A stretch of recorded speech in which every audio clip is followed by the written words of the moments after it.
konstitusi? Konstitusi merupakan tentang bentuk dan susunan suatu Bentuk dan susunan suatu negara. Nah, dipersiapkannya sebelum atau sesudah? Sesudah apa?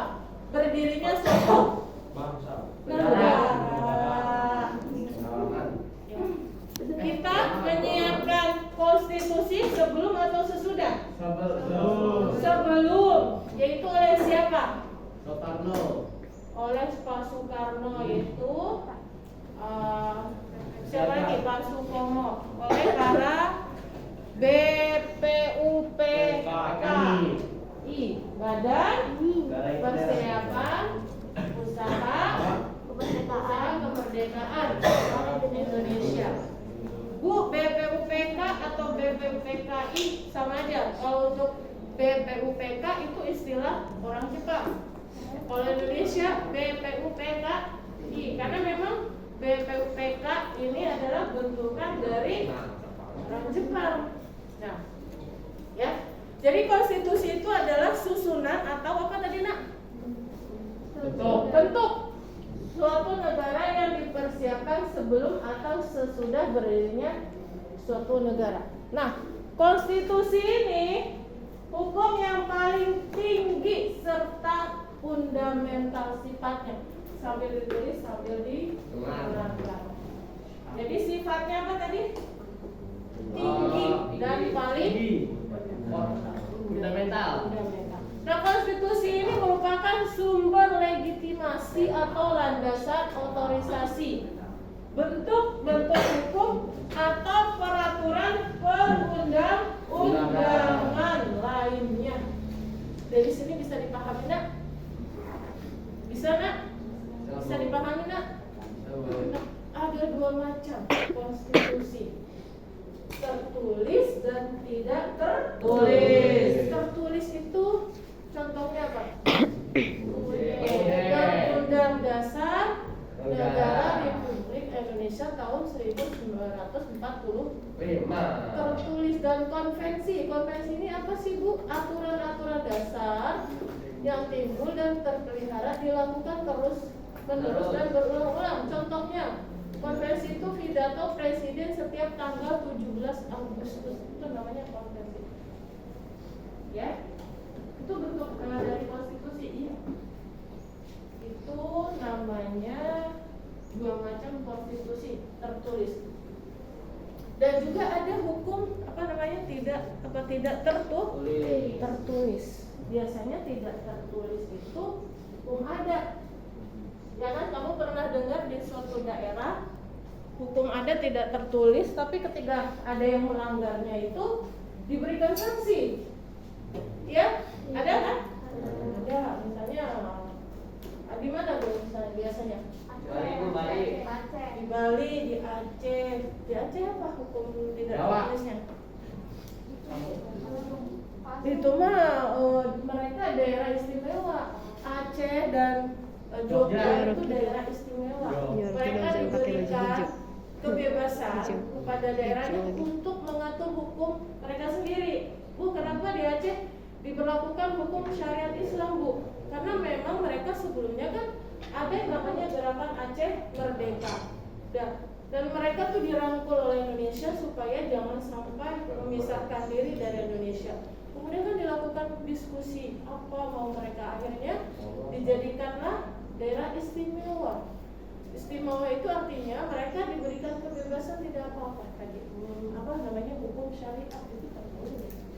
Saya hukum tidak tertulis itu hukum adat, misalnya di suku Baduy ya, yang ada di Banten. Nah, mereka kan ada suku dalam, ada suku luar. Dan mereka punya hukum adat tersendiri. Ya, misalnya ada yang nggak boleh, perempuan tuh nggak boleh keluar, nggak boleh apa, itu namanya hukum adat. Mereka nggak tertulis, tapi ditaati peraturannya. Kemudian dia dikenakan sanksi bagi yang tidak taat. Nah, dari sini mengerti ya, Nak ya? Mengerti konstitusi. Nah, di sini Undang-Undang Dasar Negara Republik Indonesia tahun 1945 dalam hierarki perundang-undangan menduduki posisi pertama. Nah, nanti kita belajar produk hierarki perundang-undangan. Jadi di segala peraturan di Indonesia, yang pertama itu adalah Undang-Undang Dasar. Ngacunya ke situ. Pernah dengar peraturan presiden nggak? Pernah. Itu harus mengacu Undang-Undang Dasar.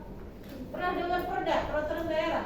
Pernah. Nah, perda itu ada perda provinsi, ada perda kota atau kabupaten. Siapa yang mengeluarkan perda biasanya? Gubernur atau misalnya DPRD. Betul? Nah, itu mereka mengeluarkan perda. Nah, hukumnya itu misalnya perda kota sama provinsi lebih tinggi mana? Provinsi. Peraturan provinsi dong. Peraturan gubernur dengan peraturan presiden tinggian mana? Presiden. Nah, itu namanya hierarki. Nah, ada TAP MPR. TAP MPR sama undang-undang tinggian mana? MPR. Udah sih undang-undang. Undang-undang aja di sini jelas saya. Gampang ya. Benar sudah ada tulisannya. Jadi hierarki perundang-undangan menduduki posisi pertama Undang-Undang Dasar. Nggak ada yang lebih tinggi. Nggak ada yang lebih tinggi. Undang-Undang Dasar di Indonesia ya. Nggak tahu kalau di negara lain undang-undang mereka. Beda lagi kalau dalam Islam atau dalam misalnya non-Muslim yang mereka juga punya apa Injil ya kalau nggak salah ya. Iya, Bu. Dalam berbangsa dan bernegara dan berbangsa itu Undang-Undang Dasar. Tapi kita sebagai Muslim, ya pegangan hidup kita apa nih kalau yang Muslim? Al-Quran dan hadis itu. Tapi dalam berbangsa dan bernegara ya tadi hukum kita yang paling tinggi adalah undang-undang. Paham ya, bisa dipahami ya? Oke, kita lanjut. Nah, tadi kita berbicara dengan apa itu namanya konstitusi. Konstitusi itu apa? Ulangi lagi apa tadi?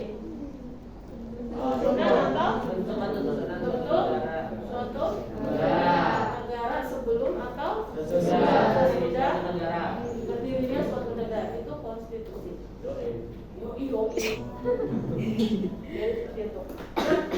Jadi perlu kalian ketahui Undang-Undang Dasar ini sejarahnya panjang.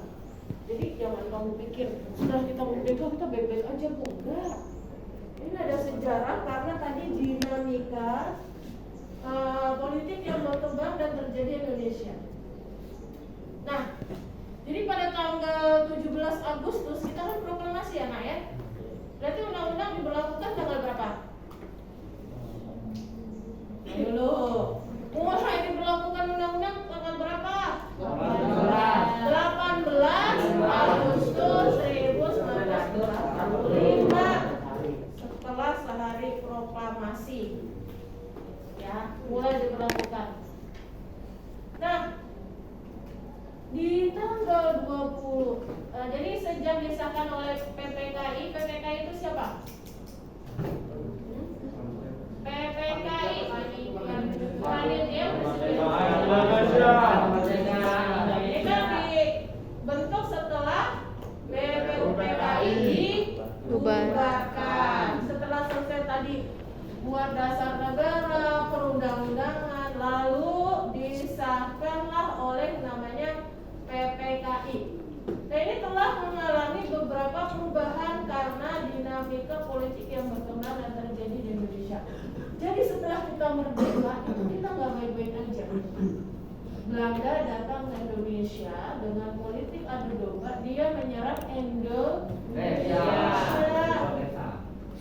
Diserang kita oleh Belanda, ya. Mereka nggak terima kalau kita ini merdeka. Nah, makanya di tanggal 27 Desember 1949 itu diberlakukan Konstitusi RIS, Republik Indonesia. Berubah nggak bentuk negaranya? Berubah, ini aja Republik Indonesia Serikat.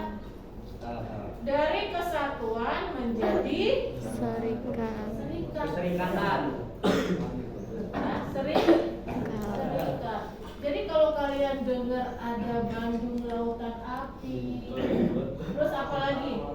Yang di Surabaya itu. Itu Surabaya. Apa sih? Apaan sih? Bandung Lautan Api. Ya. Itu diserang oleh Belanda. Banyak pahlawan kita pada saat itu gugur di medan perang. Kalau sebelum merdeka kita memperebutkan kemerdekaan, setelah merdeka kita mempertahankan kemerdekaan dari Belanda. Nah, makanya di sini nanti kamu di kelas 2 belajar tentang demokrasi. Nah, di sini 27 Desember 1949 ini adalah upaya Indonesia dengan Belanda. Ini kita udah diakui secara syarat berdirinya negara itu ada berapa, Nak? Ada rakyat. Ada rakyat, terus ada siapa lagi? Ada pemimpin. Pemerintahan yang Pemerintahan. Ya. Terus ada konstitusi. ada wilayah. Daerah. Hah? Daerah. Ada wilayah. Syarat berdirinya negara. Ini udah ada di SMP syarat berdirinya negara. Apa aja? Rakyat, wilayah, pemerintahan yang berdaulat. Yang paling penting adalah yang keempat juga pengakuan dari negara lain, baik secara de facto maupun de jure. Jadi 4 syarat berdirinya Nah, ini kita yang keempat itu Belanda nggak mengakui kita sebagai sebuah negara di kancah internasional di forum PBB. Gitu. Makanya tadi ini RIS itu salah satu bentukan antara Belanda dan Indonesia kesepakatan, karena Belanda sering kali melanggar perjanjian dengan Indonesia. Nah, di Indonesia ini 27 Desember itu negara kita udah berubah lagi dari kesatuan menjadi negara Serikat. Nah, 17 Agustus 1950 itu berselang waktu berarti nggak hampir 1 tahun ya, sekitar 9 tahun ya. Konstitusi RIS 1949 diganti dengan UUDS, Undang-Undang Dasarnya Serikat, bukan UUDS ini, Undang-Undang Dasar Sementara namanya. 1950, bukan Undang-Undang Dasar 1945, tapi UUDS tahun 1950. Dan di sini negara kesatuan menjadi republik. Dari sistem presidensial menjadi sistem parlementer. Nah, Ibu mau tanya nih, perbedaan presidensial sama parlementer itu apa? Apa, Nak? Yang mana? Parlementer? Iya, betul. Terus apa? Bukan kedudukan tertinggi. Dia yang menjalankan pemerintahan adalah perdana menteri. Jadi gini, Nak. Bu, perbedaan pemerintahan presidensial dengan parlementer. Sekarang kita presidensial atau parlementer? Perbedaannya adalah gini, di Undang-Undang Dasar itu ada tugas presiden sebagai kepala negara, ada juga sebagai kepala pemerintahan. Ada di undang-undang. Bawa undang-undang nggak, Nak? Nggak ada. Coba dilihat di situ. Nah, gini, Ibu lihat perbedaannya aja. Jadi kalau presidensial, tugas kepala negara, jadi presiden itu bukan hanya sebagai kepala negara, tapi sebagai kepala pemerintahan juga yang menjalankan pemerintahan. Bisa dipahami, Nak? Kalau parlementer, presiden itu hanya sebagai kepala negara. Yang menjalankannya siapa? Tadi betul, Perdana Menteri. Makanya di sistem parlementer ini sering berganti-ganti kabinet karena mosi tidak percaya pada saat itu. Nah, disinilah terjadi kekacauan di sistem presidensi dan sistem parlementer. Jadi ketika kita merdeka, ini banyak sekali ya kejadian-kejadian dinamika politik sehingga undang-undang dasar kita ini berubah. Luar biasa nggak tantangannya? Luar biasa.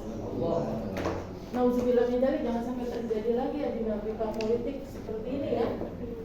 Ya maklum, karena kita baru apa tuh? Baru merdeka, baru meraba-raba, baru ibaratnya kamu ngobrol muter, Ibu suruh ke depan. Kamu bisa diam nggak? Hah? Bisa diem nggak? Pokoknya ibu suruh presentasi di depan. Berapa kali nih? Ini masih presidensi apa ini? Soekarno. Sudah 2 kali nih ya. Tadi sudah paham pemerintah presidensial menjadi sistem parlementer? Sudah. Paham? Paham. Kalau ditanya ya jangan ini, asal jangan ngobrol. Nanti kalau disuruh ke depan anta ini kagak bisa lagi. Kebanyakan ribut kamu. Nah setelah tadi karena kekacauan sering berganti kabinet ya, sehingga tujuan dari negara nggak selesai. Misalnya kabinet ini belum selesai pembangunan ini, ganti lagi kabinet. Akhirnya presiden mengambil tindakan. Tanggal 5 Juli 1959 Presiden Soekarno mengeluarkan dekret Presiden 5 Juli 1959. Nah, salah satu isinya adalah kembali ke Undang-Undang Dasar Negara Republik Indonesia tahun 1945. Berarti sudah berapa kali perubahan nih di zaman Pak Soekarno? 3 kali ya? Iya. Nah di sini tadi kembali ke Undang-Undang Dasar, kemudian demokrasinya demokrasi terpimpin. Demokrasi terpimpin di sini juga disalahartikan bahwa semua keputusan ada di tangan presiden, menjadi sentral.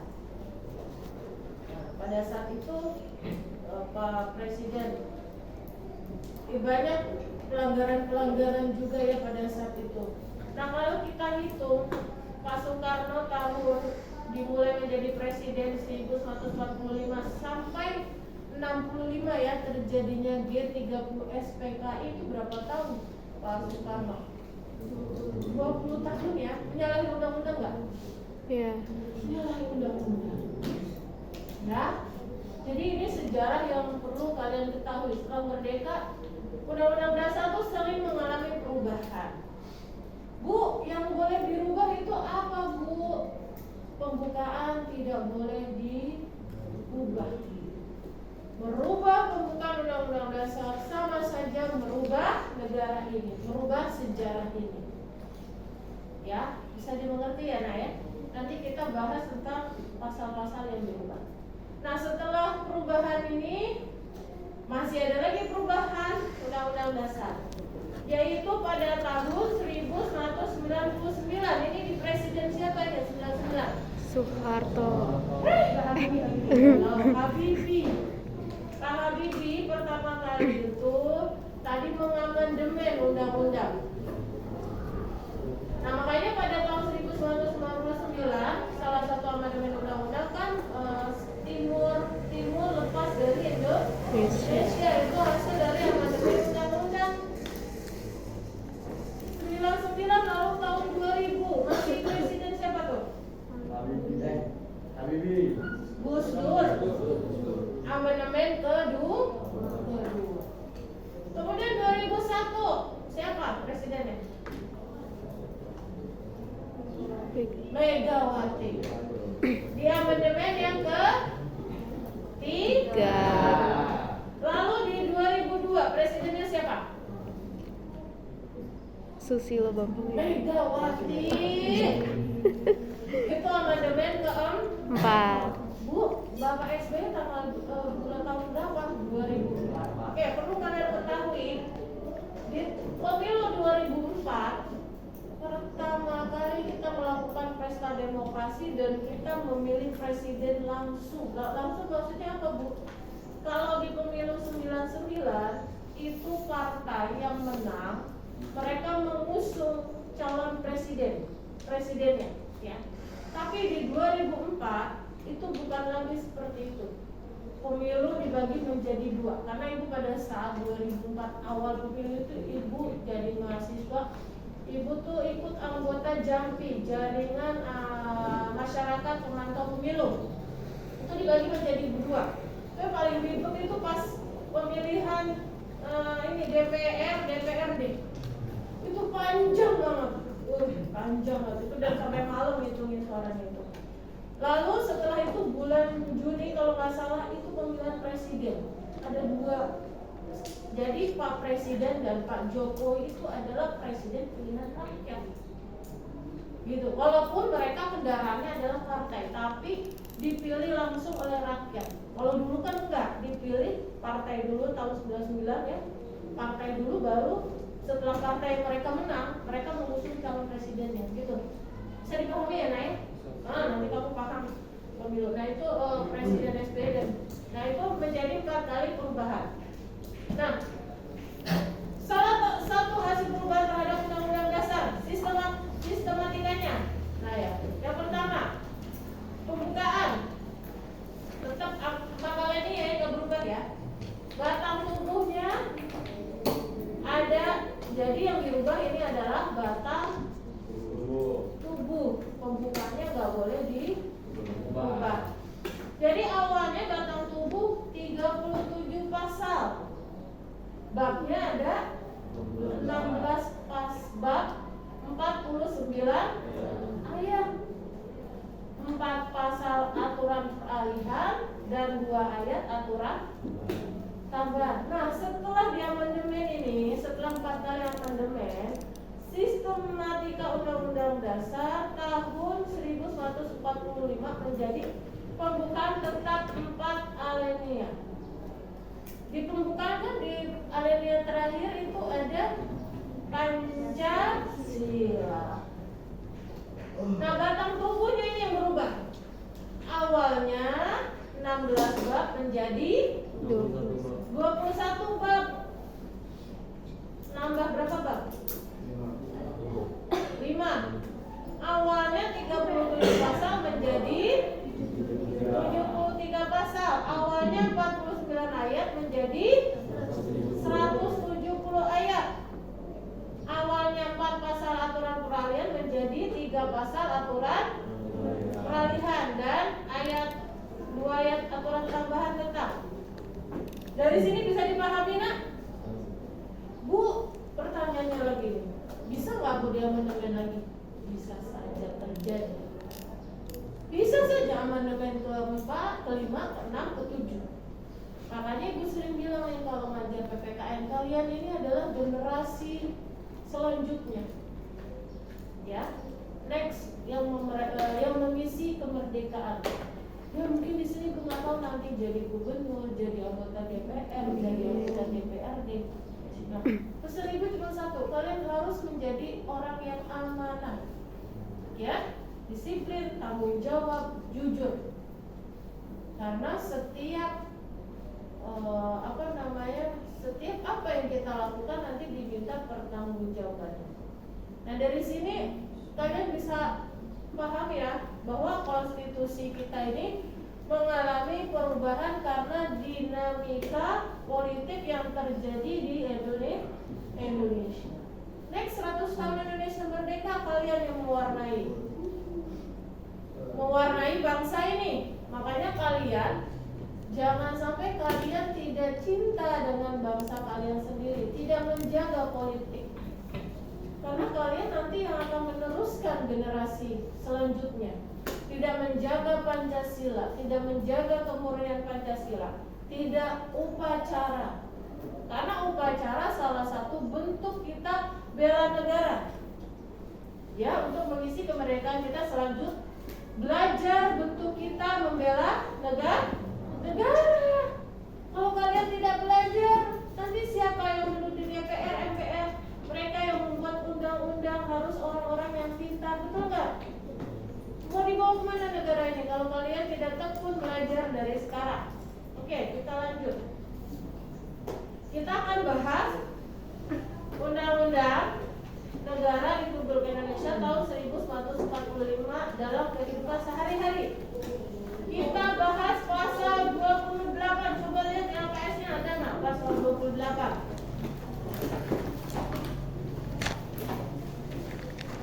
Ada di LPS nggak? Di undang-undang nggak sih?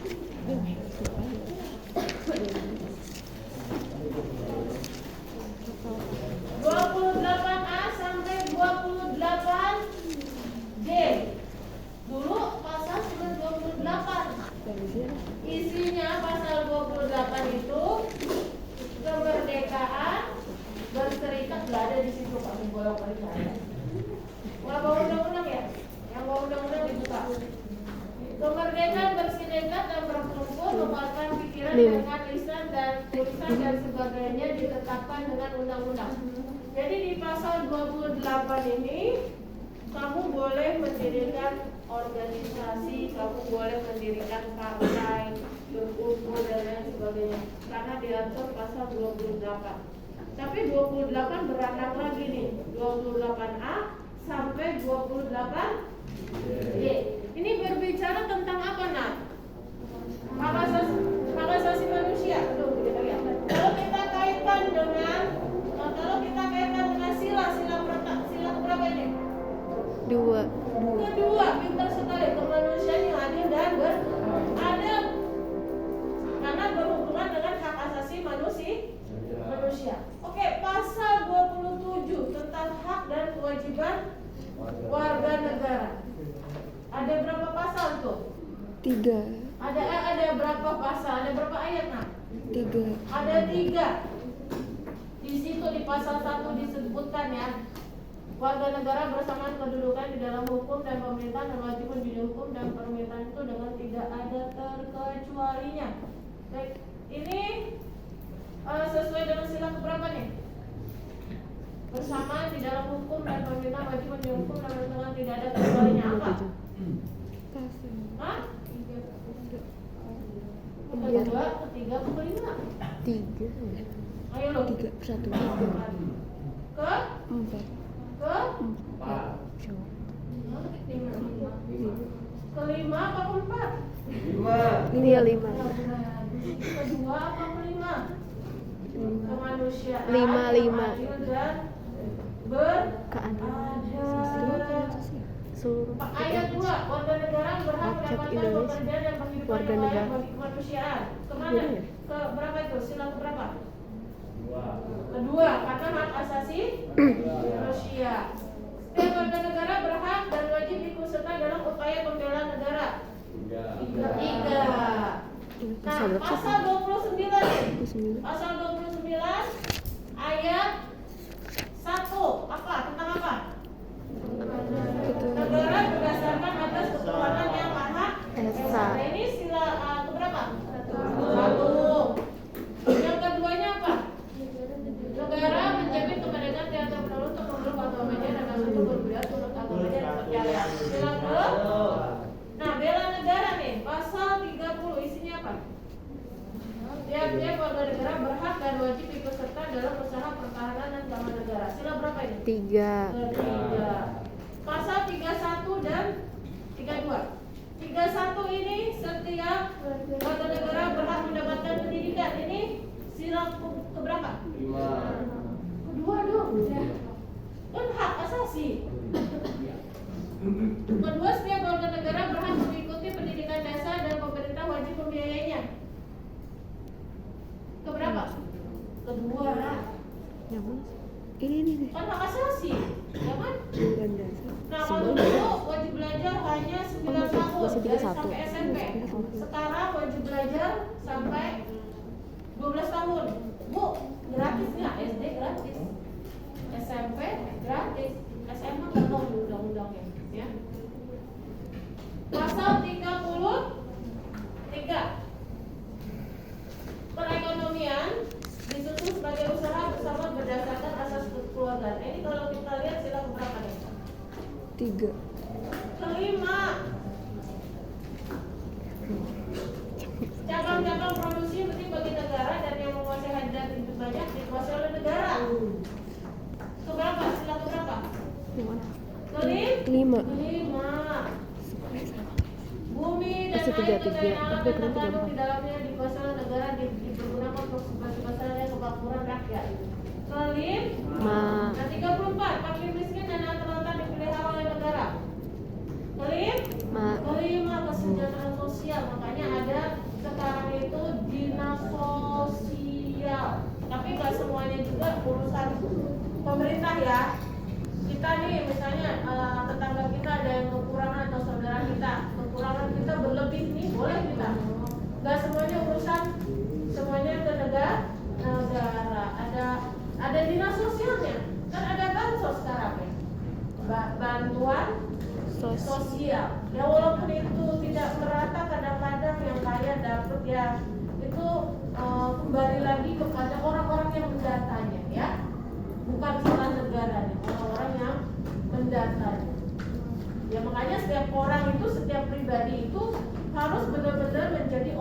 tanggung jawab dalam tugasnya. Misalnya menjadi RT, ya benar-benar dilihat yang berhak menerima bansos itu siapa? Jangan keluarganya, jangan saudaranya ya, jangan orang yang dekat dengan dia, betul nggak? Kalau kita salahkan negara, kan negara cuma hanya tadi nih bantuan sosial diserahkan kepada RT. Tadi menilai seberapa pantaskah orang ini mendapat bansos, gitu ya.